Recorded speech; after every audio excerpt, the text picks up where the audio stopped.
Bismillahirrahmanirrahim. Assalamu alaikum. I am Fiza Said, and today we started a new topic that is from chapter Biological Molecules, and that is water.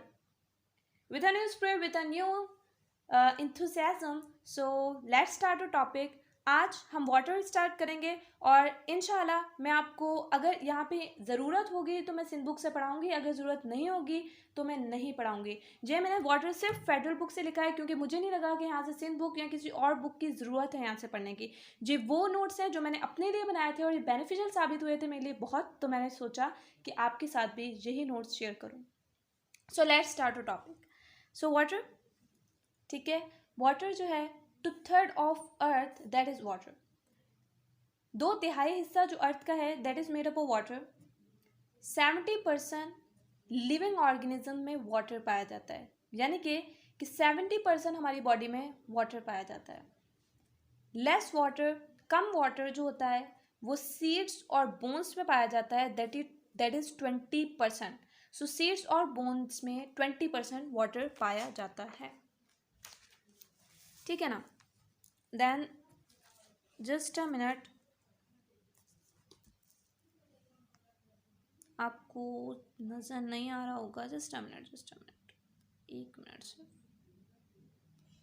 ठीक है। Then more water, सबसे ज़्यादा water किस में पाया जाता है? So brain में सबसे ज़्यादा वाटर पाया जाता है, and that is 85 to 90% brain में वाटर पाया जाता है। जबकि सबसे ज़्यादा वाटर जो है एक जेलीफिश में पाया जाता है, जो कि 99% ऑफ वाटर है। सो वाटर की प्रोपोर्शन अच्छी तरीके से याद रखिएगा, बहुत आसानी से इससे एमसीक्यूज बन सकते हैं। सो प्रॉपर्टीज ऑफ वाटर क्या क्या होती हैं? हाई पोलैरिटी होती है, वाटर हैज़ हाई पोलैरिटी, ठीक है ना। So high polarity first point है, उसमें हम देखते हैं उसके बाकी points. So covalent bond, polar covalent bond water में पाया जाता है। सो याद रखिएगा, वाटर में कौन सा बॉन्ड पाया जाता है? Covalent bond, but that is polar covalent bond water में पाया जाता है। क्यों? क्योंकि आप यहाँ देख सकते हैं कि ये वाटर बना हुआ, ठीक है, इसके ऊपर पार्शली पॉजिटिव चार्ज है हाइड्रोजन के पास और ऑक्सीजन के पास पार्शली नेगेटिव चार्ज है, that's why it is polar. So high polarity क्यों है? क्योंकि इसके पास पोलर कोवलेंट बॉन्ड है। सो अगर आपके पास सवाल आए कि वाटर के पास हाई पोलैरिटी क्यों है, due to its polar covalent bond, क्योंकि उसका 1 नेगेटिव साइड होता है और 2 पॉजिटिव पोल्स होते हैं, like that, oxygen negative and 2 positive poles. अच्छा, वाटर को यूनिवर्सल सॉल्वेंट भी क्यों कहा जाता है? Due to its high polarity. इसकी हाई पोलैरिटी की वजह से वाटर को यूनिवर्सल सॉल्वेंट कहा जाता है। ये 2020 के पीएमसी के पेपर में भी यही सवाल आया था फेडरल बुक से। सो यूनिवर्सल सॉल्वेंट कहा जाता है, and that is universal solvent. क्यों ये यूनिवर्सल सॉल्वेंट है? किसके लिए ये यूनिवर्सल सॉल्वेंट है? Water is universal solvent for only polar substances. Water universal solvent नहीं है नॉन पोलर सब्सटेंसेस के लिए। वाटर सिर्फ यूनिवर्सल सॉल्वेंट है पोलर सब्सटेंसेस के लिए। देन उसके बाद non polar charge substances dissociate and react with ions and molecules. अब इसमें यूनिवर्सल सॉल्वेंट सिर्फ और सिर्फ पोलर सब्सटेंसेस के लिए, इसमें जितने भी नॉन पोलर चार्ज पार्टिकल्स होंगे वो डिसोसिएट होंगे, यानी कि टूटेंगे और रिएक्ट करेंगे आयंस और मॉलिक्यूल्स के साथ in the water. So hope so कि आपको ये पॉइंट समझ आ गया होगा कि हाई पोलैरिटी जो है that is due to covalent bond, that is high polarity की वजह से वाटर एक यूनिवर्सल सॉल्वेंट है ओनली फॉर पोलर सब्सटेंसेस। ये दो बहुत इंपॉर्टेंट पॉइंट है। अच्छा, अब हाइड्रोजन बॉन्डिंग के बारे में देखते हैं प्रॉपर्टीज ऑफ वाटर में। सो ड्यू टू, अब हाइड्रोजन बॉन्डिंग क्यों है? सो ड्यू टू पोलैरिटी, क्योंकि इसमें पोलैरिटी होती है। Water molecules attract each other, water molecules एक दूसरे को अट्रैक्ट करते हैं क्योंकि इनके पास पोलैरिटी है, पॉजिटिव नेगेटिव चार्जेस है। इसकी वजह से ये जो पॉजिटिव हाइड्रोजन है, जाहिर सी बात है, ये एक और नेगेटिव ऑक्सीजन को अट्रैक्ट करेगा। सो दैट्स वाई, क्योंकि इनके पास पोलैरिटी होती है, वाटर मॉलिक्यूल्स एक दूसरे को अट्रैक्ट करते हैं, ठीक है।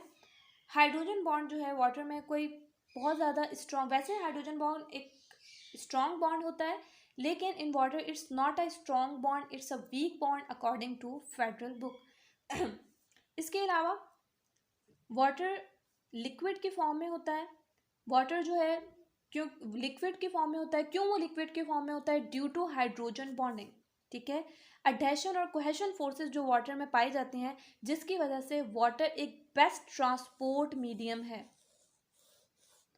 वाटर में अडहेशन फोर्स पाई जाती है, मैं आपको आगे चल के बताती हूँ कि अडहेशन फोर्स कौन सी है।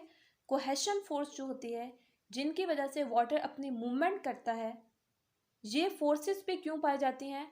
Due to hydrogen bonding. So water liquid है क्योंकि उसमें हाइड्रोजन बॉन्डिंग है, और उसमें एडेशन और कोहेशन फोर्सेस भी ड्यू टू हाइड्रोजन बॉन्डिंग ही पाई जाती हैं। अच्छा, कोहेशन फोर्सेस कौन सी हैं?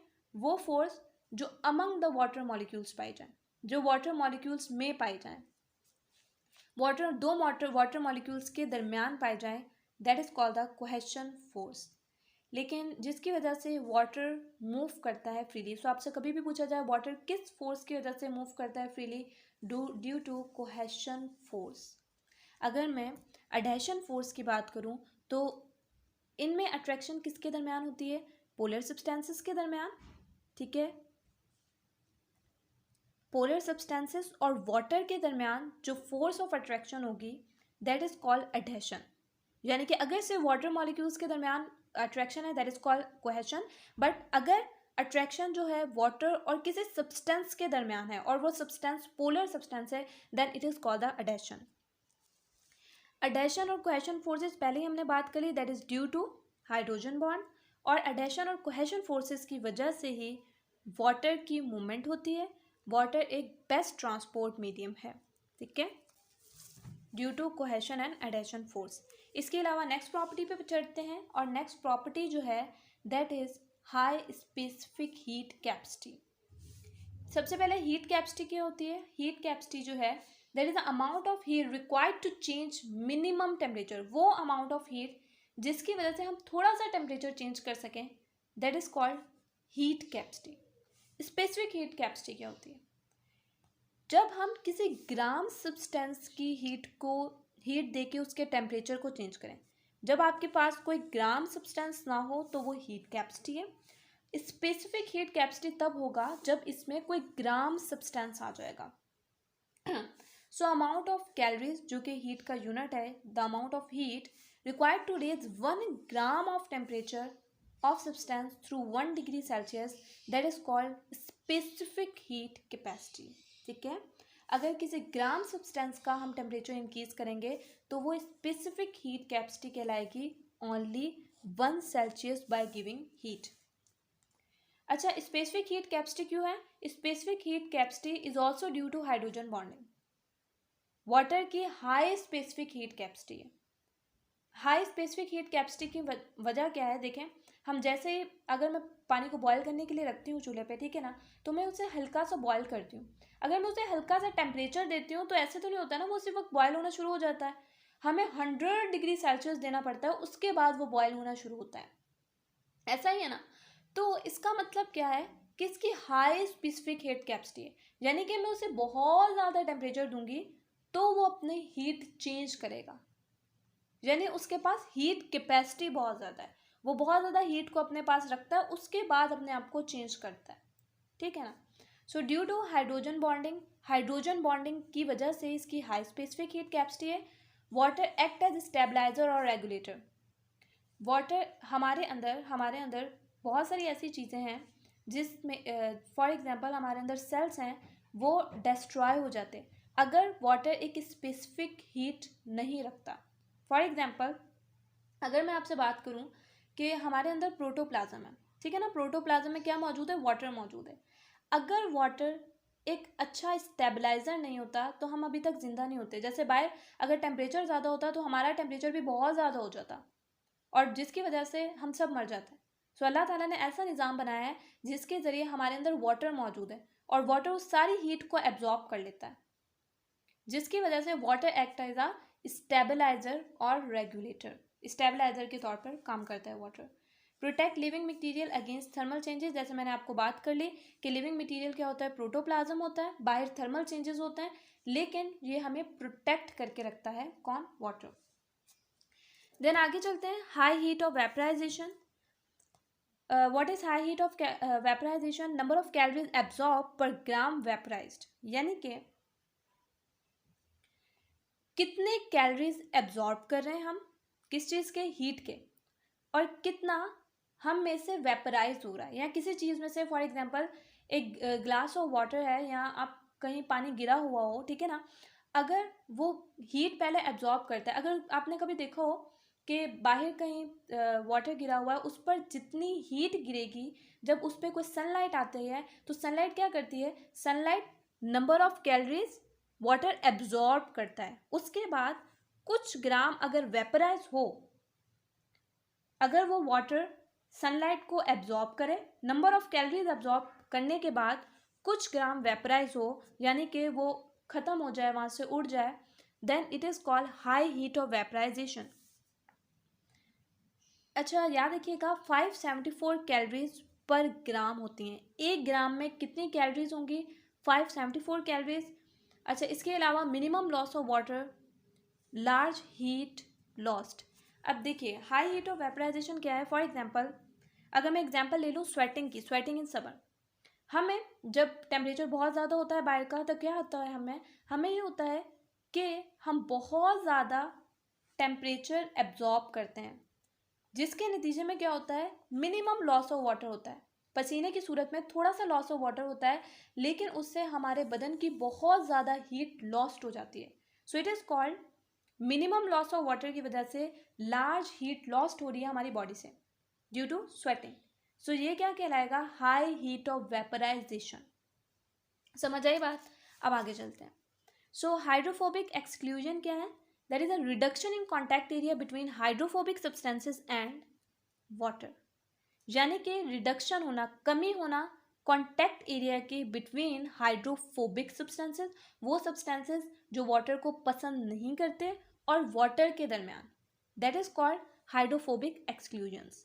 इसके अलावा हाइड्रोफोबिक एक्सक्लूजन जो है वो मेंटेनेंस करता है किस चीज़ की, integrity of lipid bilayer in membrane. Plasma membrane में जो लिपिड बायलेयर होती है उसकी जो मेंटेनेंस होती है, that is due to hydrophobic exclusion. और ये सेम लाइन का क्वेश्चन आया है 2020 पीएमसी के पेपर में। सो ये याद रखिएगा कि मेंटेनेंस किसकी वजह से होती है, इंटीग्रिटी ऑफ लिपिड बायलेयर की, that is due to hydrophobic exclusion. ठीक है। इसके अलावा वाटर की प्रॉपर्टीज़ में आयोनाइजेशन भी आता है, यानी कि मॉलिक्यूल्स ऑफ वाटर जो होते हैं वो आयंस में कन्वर्ट होते हैं, और ये एक रिवर्जिबल रिएक्शन है। क्यों, क्योंकि आयंस दोबारा मिलके वाटर में भी कन्वर्ट हो सकते हैं। ठीक, सो मॉलिक्यूल्स आयंस और आयंस मॉलिक्यूल्स में कन्वर्ट हो जाते हैं, दैट इज कॉल्ड आयोनाइजेशन। जब मॉलिक्यूल्स आयंस में कन्वर्ट हों तो वो आयोनाइजेशन कहलाता है। और आयोनाइजेशन की क्या खसूसियत है, सो आयोनाइजेशन की वजह से मेंटेनेंस ऑफ पीएच होती है, पीएच की maintenance, that is due to ionisation. और इसकी वजह से, आयोनाइजेशन की वजह से इक्विलिब्रियम मेंटेनेंस होती है एट 25 डिग्री सेल्सियस, यानी कि रूम टेम्परेचर पर जो इक्विलिब्रियम मेंटेनेंस होती है वाटर में, that is due to its ionisation. ठीक है। इसके अलावा last function, last property low density of ice. Ice की क्यों लो डेंसिटी होती है, so low density of ice जो होती है, हमने जितने भी सब्सटेंसेस देखे हैं, देखिए अगर मैं किसी सॉलिड मटेरियल की बात करूँ तो उसकी हमेशा हाई डेंसिटी होती है।